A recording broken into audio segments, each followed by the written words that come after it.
I think we all, at our core, want to know that we're having an impact on the world around us.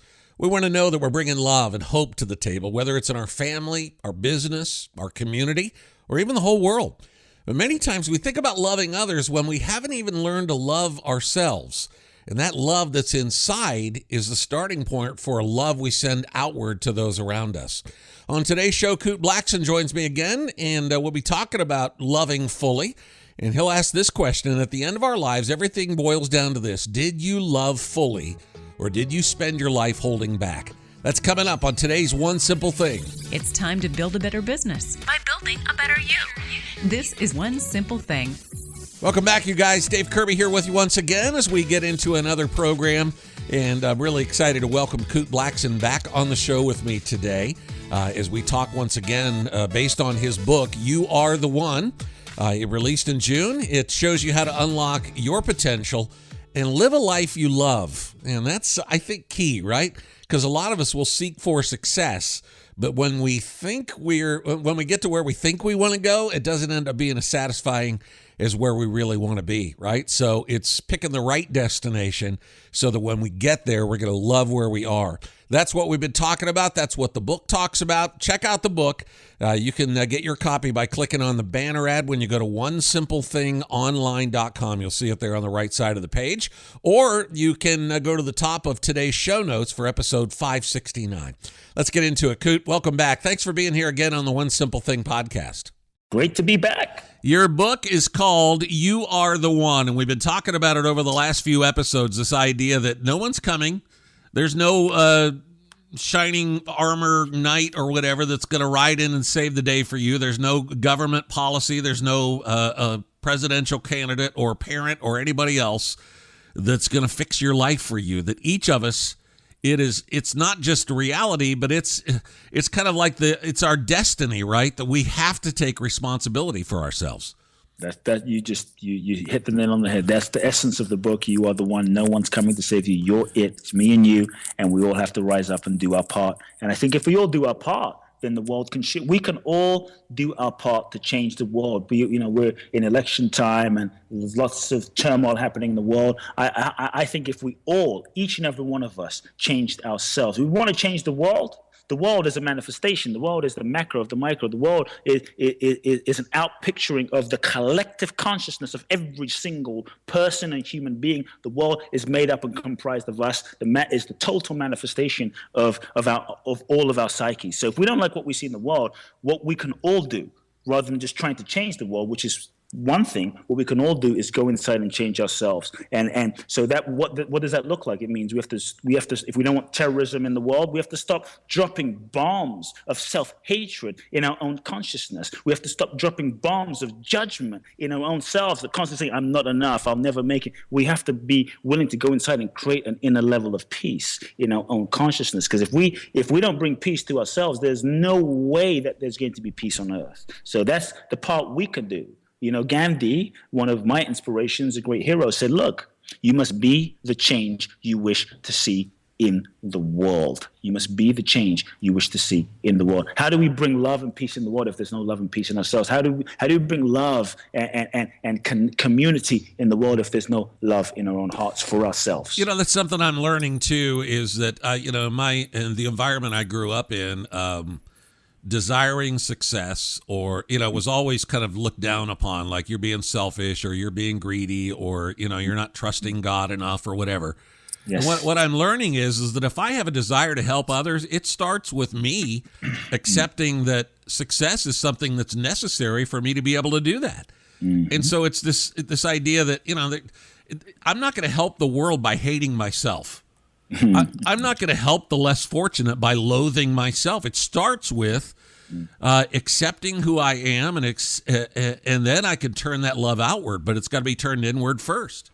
Absolutely. I mean, that's the foundation. The world is a collective manifestation of all of us put together. The world is an outpicture. What we see out there is the collective manifestation of all of our consciousness put together. So if we don't like it, it's just showing us who we are. So sometimes people say, well, you can't change the world. There's so many things. Oh my God, why even bother? Yeah, what we can do is change ourselves, is go inside and go, wow, how can I love myself? How can I bring more peace into my own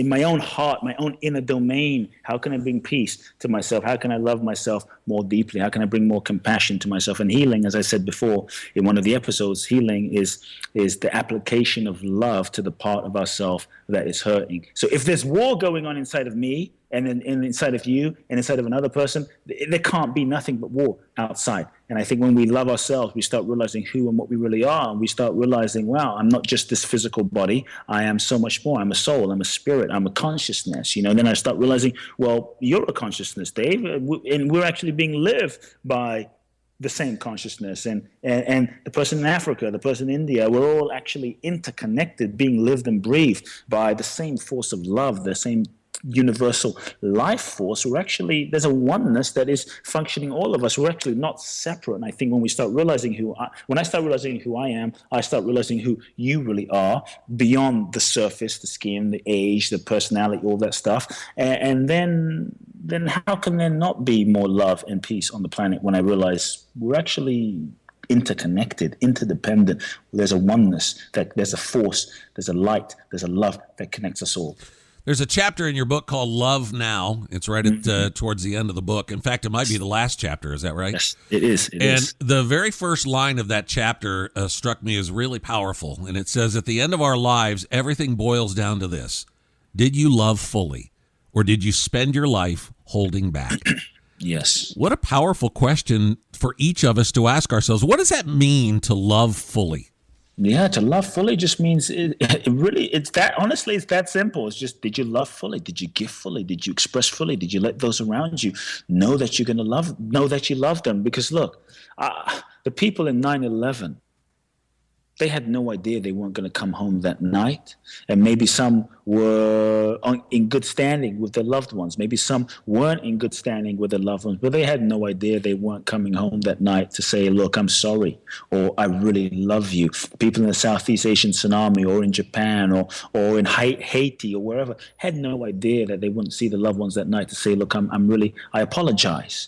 So we never know when that moment's going to come. We never know. So we can wait for a special date to celebrate. We can wait for till we retire. But the bottom line is, this moment is all we have, Dave. This is it. This moment, every single second of our life is the moment. Like every moment of your life is the moment you've been waiting for. And every moment of your life is an opportunity to love. And I think it really, at the end of the day, it boils down to that. We're often told at the end of your life, on your deathbed, you won't ask yourself how much more did you work or how much money did you have in your bank account, but it really comes down to did you love? I learned one of these lessons when I was in India, and I spent time with one of my mentors. I met him when he was 80. He's about 94 years old now, maybe 95, former disciple of Gandhi, and he's been serving the underprivileged kids in the poorest state in India for about 60-some years now. Built a huge orphanage, couple of orphanages, 300 schools. There's the largest eye camp in the world. When I talk about non-stop love and service, the man is relentless, selfless, relentless and selfless. And I went and I spent a few weeks with him. I had these visions of being like a Mother Teresa kind of guy, and let me tell you, it's not as true service is not as romantic as it looks in the movies. And it was hard. I was with the poorest kids in the world, kids he took out of the trash heaps because they had no money, and kids that were literally thrown, wrapped in newspapers on his doorstep with no note, and he raised these kids and taught them the ways of peace and nonviolence. And so I spent time with him and these kids, and after about 2 weeks, honestly, I was done. I was about to give up. I thought, I can't do this anymore. This is too hard. Oh, this is so difficult. They don't respond. This is just tough. It's hot. It's smelly. It's dirty. I just have to get out of this place. And I told him I was going to go and meditate, because his orphanage is right near where the Buddha got enlightened, called the Mahabodhi Temple, where there's a statue of the Buddha and the Bodhi tree. And I said, I'm going to go meditate for a couple of weeks by the Bodhi tree. And he looked at me with eyes of compassion, and he said, it's beautiful that you go meditate. Go meditate by all means. But just know that in this simple orphanage right here are living Buddhas, living Christs. Just make sure that your heart doesn't turn to stone when you go meditate by the Buddha statue, because right in front of you right now are living Buddhas, living Christ, waiting to be loved, waiting to be served. And that's when I knew that real spiritual practice isn't just meditating in a temple or in the Himalayas. Real spiritual practice is worshiping the greatness inside of each person, loving the truth of each person, seeing each person's soul as a manifestation of the divine. Mother Teresa said, each person I pick up and I love and I hug who is sick, I see it. For her religion was Christianity. For her, it was, I see the Christ in them. Maybe it's I see the Buddha in them. For you, or whatever your religion might be, but to see the infinite, to see the truth of who someone is. And so I realized we don't have to go far and wide. We don't have to build schools. We don't have to do this big thing. Sometimes right in front of us, our friends, our families, our in-laws, the people that piss us off the most, the person in the grocery store, is just an opportunity and an invitation to love now. Not tomorrow, not next week, but now and now and now. And to me, that's why life itself is the greatest opportunity and the greatest spiritual practice and the greatest love training we have. Yeah, we carry grudges. We don't forgive. And at the end of our life, those are the things we're going to think about, right? Why didn't I just get over that? Look at all the years I wasted. Yes. Carrying that grudge around. So what do you want us to do? And I know we got to wrap things up here in just a moment here. So what do you want us to do today? What commitment do you want us to make or step you want us to take to learn how to love fully? Realize two things. Number one, sit with death and realize that you and I are going to die. Feel your death, face your death, look your death in the face, and let that inspire you to realize that we don't have any time. You don't have another week or month to say, well, I'll just, I'll hold the grudge for another week or month, or next year I'm going to forgive. No, when you forgive, you set yourself free. So I'd have you look at, who are you holding grudges to? Who have you not forgiven? Who do you need to communicate to? Who do you need to express apologies to? Who do you need to express love to? And go do it right now. Once you listen to this podcast interview, don't wait for next week, next month, next new year. Every second, you have the opportunity to have a new moment, not a new year, not a new week, but a new moment. Then your life becomes fresh and alive. So go have a communication with someone. Actually go do it, really do it, and see what happens. And realize that when you communicate, you don't just communicate for a response. You communicate to set yourself free. You communicate for yourself. And in the act of communicating and expressing your truth and who you are, that is the gift. You being yourself and expressing love is the greatest gift you can give anything and anyone and give the world. Kute, what's a beautiful advice. I am so inspired talking to you. I really encourage folks to pick up the book. We'll tell them how in just a second. But again, thank you for being with me. I would love to have you back on the show at some later point, but good luck on the book. I know it just released, and we'll do our part to get some folks to pick up a copy ourselves. But thanks for being here. Awesome. Great to be here, my friend. Thank you so much. Have you ever thought of yourself as a gift? If you haven't, maybe you need to go back and listen to Kute's words again, or even better yet, pick up a copy of his book. You Are the One is the name of the book. It is a totally inspiring read, but not just inspiring. It's going to lead you along a journey towards the life you love. So make sure you check it out. The book, again, is called You Are the One. It's available by clicking on the banner ad at onesimplething.online.com. Or again, it's at the top of the show notes for today's episode 569. And again, you'll find those show notes at onesimplething.online.com. Would love to hear what you think. What do you think about what Kute has been talking about? If you want to drop me an email, you're welcome to do that. My email address is dave@onesimplething.online.com. That's with the number 1. Dave@onesimplething.online.com. I also have a text line if you'd like to text me. It comes right to my cell phone.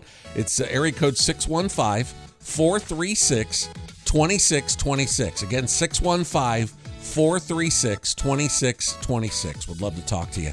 Have a great day, everybody. Thank you for listening. We'll have more with Kute Blackson on the next episode of the One Simple Thing podcast. Hope to join you then.